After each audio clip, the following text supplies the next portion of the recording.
This morning was probably the worst morning for Broncos fans since maybe the overtime loss to the Ravens in 2013. That's how soul-crushing of a loss this felt like. You had a chance and a very simplistic routine opportunity to beat the Chiefs in their home and give them the first loss of the season. And instead, we're talking about something very, very different on today's episode. I don't think yesterday's loss, though, was a true fluke. I think we need to look at it under a microscope because what happened on Sunday was the result of, I think, the Chiefs outcoaching the Broncos. And that's what I want to share and what you must see on today's episode. But the big picture item that has to get taken away from this video is this loss cannot define the season. And I know that might sound like a little bit of an overreaction, but there is evidence in this very NFL season of something like this happening. The Chicago Bears lose to the Commanders on a Hail Mary. Since then, it has been a downward spiral. They put up 3 points at home to the Patriots yesterday. So this is a loss that's going to challenge and test the character and the makeup of the locker room to see how they're able to put it behind them and move forward. Because there are a lot of instances, I mean, not to pick on the Bears here, but like the double doink, that was the end of the Matt Nagy head coaching era in Chicago. So hopefully this loss does not just snowball and never really get away from the team. But this is why I think we saw, unfortunately, an out-coaching job by the Chiefs against the Broncos. This is the play in question. 35-yard field goal. And there is a Broncos offensive lineman on the ground. It's Alex Forsyth. He's getting completely steamrolled by Leo Chenal, who would then block the kick. You might look at that and go, it's unlucky. It's a bad break for Denver. Put it behind you. But that's not the case. Because after watching that, I then wanted to go look at the other kicks in that game. And I noticed a very disturbing pattern that I'm sure the Chiefs picked up on. Look at the other kicks from Wil Lutz in this game. Whenever there was actual contact and pressure on Forsyth, he ended on the ground every single time. The only one. Now, I'm not going to pretend to be a special teams coordinator, but I really doubt that it is in the offensive line's best interest to have him be on the ground. That doesn't seem like something that's an acceptable outcome. But this is where it got more disturbing. It wasn't just Sunday. I started going back weeks. It happens every game. Ravens on the ground. How about the week before that? Panthers on the ground. It happened multiple times against the Panthers. I mean, you can probably notice that the Chiefs coaching staff probably picked up on this tendency of, hey, the left tackle, which isn't really the best way to put it, but two guys to the left of the long snapper, he's been on the ground pretty much any time there's pressure. I went as far back after going 3 weeks to realize, wait a minute, this might be a season-long epidemic. Look at week 1. He's basically sitting crisscross applesauce. So when I first saw Alex Forsyth be kind of the punching bag of that play, my initial reaction was not you have to cut his ass or really start coming after him and things like that. But when I started to notice that it's happened every game, from week 1 to present day, I don't know if I should be more upset at Forsyth for, was that lack of effort? Or is he just not good? Because he played well at center. It's not like every single time he took a snap when filling in for Luke Wattenberg, he fell backwards. So did he just feel like, hey, on extra points and field goals, I haven't been burned yet, so I don't really need to go 100% here? It doesn't seem likely for a Sean Payton coach team to have effort in question. But for it to happen routinely, I mean, he's not NFL caliber. So I'm trying to make sense of how this continues to happen and how the coaching staff doesn't notice when watching film 54 is on his butt every single time someone lines up across from him and brings pressure. I mean, there are some plays where the defense just doesn't bring anyone over 54. and he kind of just gets to stand there and has a really easy job. But 90%, and I mean that, 90% of the time it looked like there was someone rushing him, he would fall back. And thankfully, the kick was just never actually blocked. But kudos to the Chiefs. I mean, I walked away yesterday going, the fucking Chiefs are the luckiest team in the NFL. Of course, they have a blocked field goal when they're undefeated and they don't even look like a good 9-0 team. But no, this was a coaching win for Kansas City.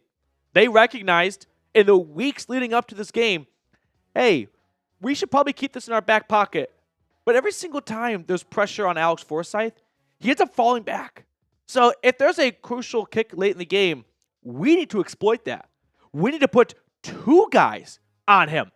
One to knock him over, and the second guy to just jump in scot-free and get a block. And that's exactly what happened. Look at Leo Chenal here. That's his helmet right towards the top of the yellow circle, and he gets a pretty easy block. I mean, if it was a block kick where someone lining up over the middle just got their hand up and it's maybe a little bit low and they got a fingertip to it, that's one where you go, I can't believe that happened. That's 1 in a million. This is just a coaching win by the Chiefs. This is just them recognizing a pattern on film and taking advantage of it. And it's a shame that the Denver Broncos coaching staff did not notice a major crack in a very important moment and make a change. I mean, if it happened in week 1, by week 3, by week 4, how have you not made a personnel change if you're unable to coach him or he's unable to execute staying on his 2 goddamn feet? Listen, it's a difficult job blocking those human beings, and I don't want to come across as someone that's saying that I could do it. No chance I could block Leo Chenal. But when you're paid nearly $1 million and that's just a low minimum rate, we're going to have some anger and upsetness and frustration from the fan base. The bottom line is, if this had happened 2 weeks ago against the Panthers, it wouldn't be good. But the fact that this happened against the Chiefs, your biggest rival, in Kansas City, while they are undefeated, and also you've got your rookie quarterback who's about to put together the biggest win of his young career and really put Denver on the map and get a ton of national attention and get their roses and be perceived as a legitimate playoff candidate at 6-4. And Alex Forsyth, who has been getting knocked over and bulldozed all year long, is what prevents that from happening. It makes it sting not just 100 times, but 1,000 times worse. So what is your panic level after this loss?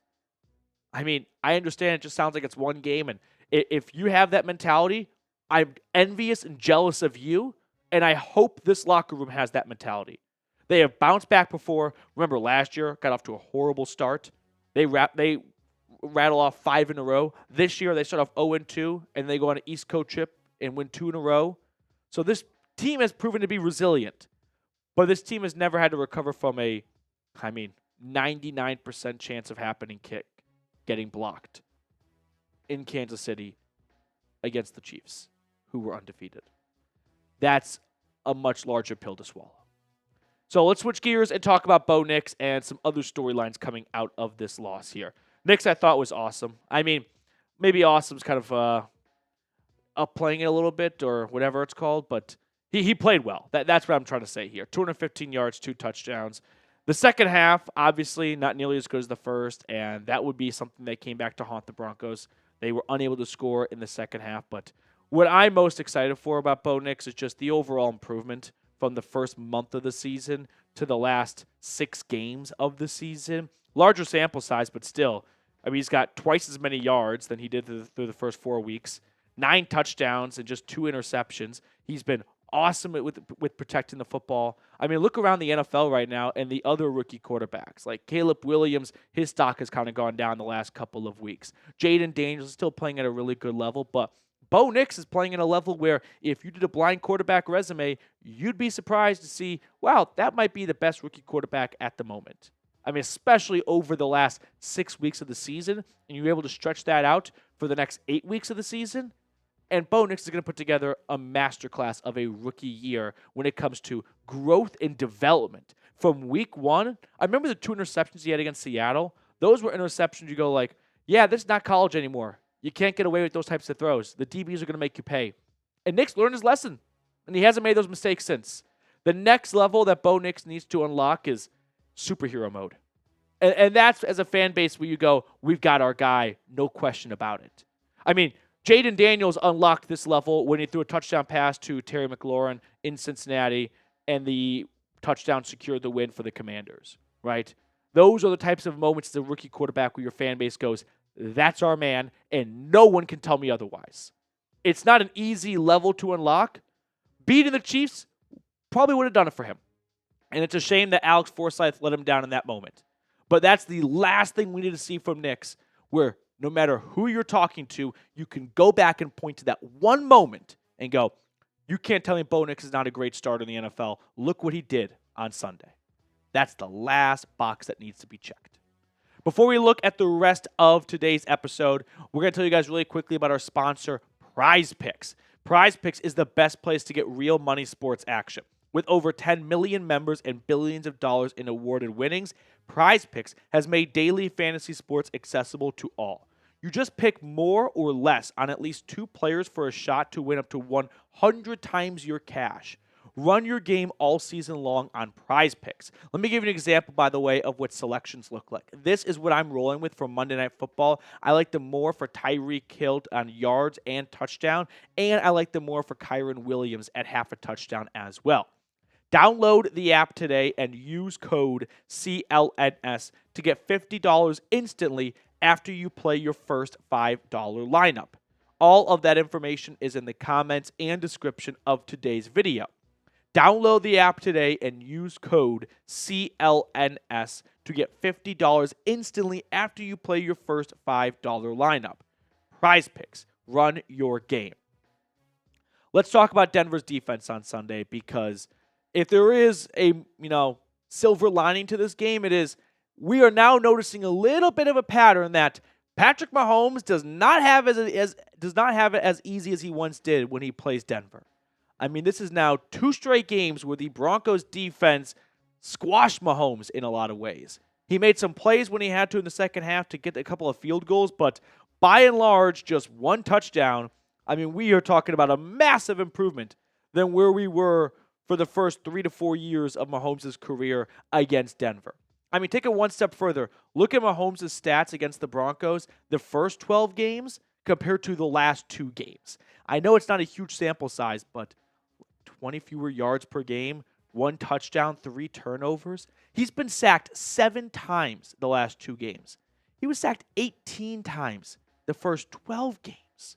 I mean, the key, the common denominator here is they are pressuring Mahomes. There's not a whole lot out there on how to beat Patrick Mahomes. But there is one playoff game that really gave a little bit of a blueprint. And that's the Super Bowl loss to the Buccaneers, where Tampa Bay sacked and pressured and harassed Mahomes all night long.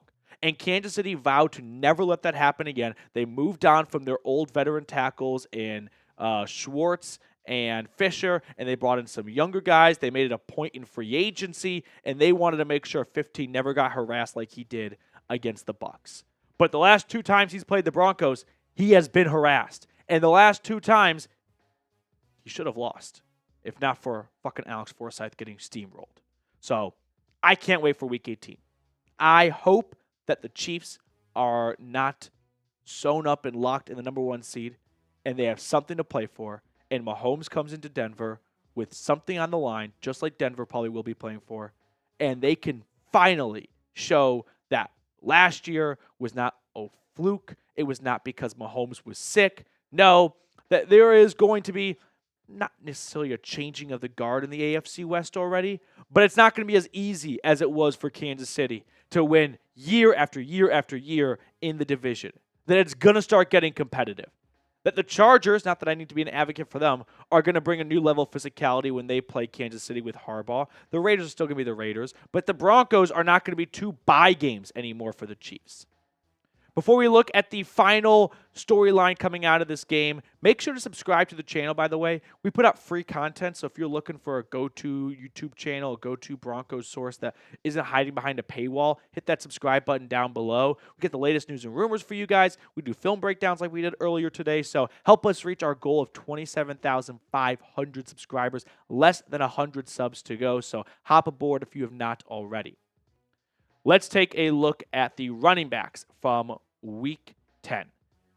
We have a new leader in the clubhouse, and that is the rookie out of Notre Dame, Audric Estime, who had 14 carries for 53 yards. I really look at it as he had 12 carries for 50 yards because they gave him the football the last 2 times before they kicked it in just a run-out-the-clock scenario. So 12 carries for 50 yards. Now we're talking about averaging a little over 4 yards a pop, and clearly, the coaching staff had seen enough with Javonte Williams, and I think he's probably going to be sitting on the bench for much of the rest of the season. Disappointing for sure. I thought Javonte this year would have a much better year than he ended up having. 2 years removed from his knee injury, contract season, those things pointed to Williams putting together a strong campaign, but not to be. 3.8 yards per carry, 2 touchdowns. He's just not the second-round pick that Denver was hoping he would be. Not even Jaleel McLaughlin is getting looks anymore in this running back room. So it's clear that the Denver Broncos starting running back of the future is probably not on this roster unless Estime completely blows us away in the second half of the year. But I'm thinking about, the draft ways down the road. But I'm thinking about Ashton Jeanty. Thinking about going from one Bronco team to another. Because I get that the unpopular move today is to draft a running back in round 1 or to pay a running back in free agency. But those are opinions given by teams and fan bases that have the luxury of having a guy like Patrick Mahomes or Josh Allen. If you don't have one of those elite superstar quarterbacks, you got to make up for it somewhere. And Nix, I'm not saying can't be a great quarterback, but I'm not going to buy the stock of he's about to be the next Patrick Mahomes. So I'd love to give Bo Nix an awesome running back to work with. So I get it. We have a ways to go, but keep your eye on the Boise State running back, Ashton Jeanty. If he's available and Denver's on the clock at pick 20-something, that could be a really fun 1-2 punch to help out your developing and growing second-year quarterback at the time. If they don't want to go Jeanty, they're going to turn to free agency for sure. Here are 6 just notable free agent running backs for next year. James Conner, he's been incredible with the Cardinals. I mean, he's getting better as he gets older. But outside of that, and he's probably entering the twilight days of his career, Aaron Jones is up there in the age column. I think Najee Harris sucks. Nick Chubb is coming off a really bad knee injury. I'm not quite sure how much gas he has left in the tank, and he'll probably want to stay with the Browns if given the opportunity. J.K. Dobbins, if he stays healthy, he's been really good for the Chargers. A.J. Dillon, unfortunately, is going to miss this entire season. He got injured back in the preseason, but he's on the younger side compared to James Conner, Aaron Jones, Nick Chubb. So there's not really a great option in free agency. There's no Saquon Barkley this year. There's no DeAndre Swift, no Tony Pollard. All those guys got big chunks of change in free agency. That's likely not going to happen. But the good news is this running back draft class is loaded. So Ashton Jeanty, if he's there, I know we're talking way down the line, I would not be upset with that pick. All right, that's going to do it for us on today's episode. I hope you guys somewhat enjoyed it just because the first half was really painful and tough to watch. But I think that the Denver Broncos need to learn from this loss and not allow themselves to get put in the same position, whether it's Forsyth or another very glaringly major Achilles heel that has not been addressed. Other teams clearly are picking up on these tendencies, and the Broncos have to correct it before it costs them another game.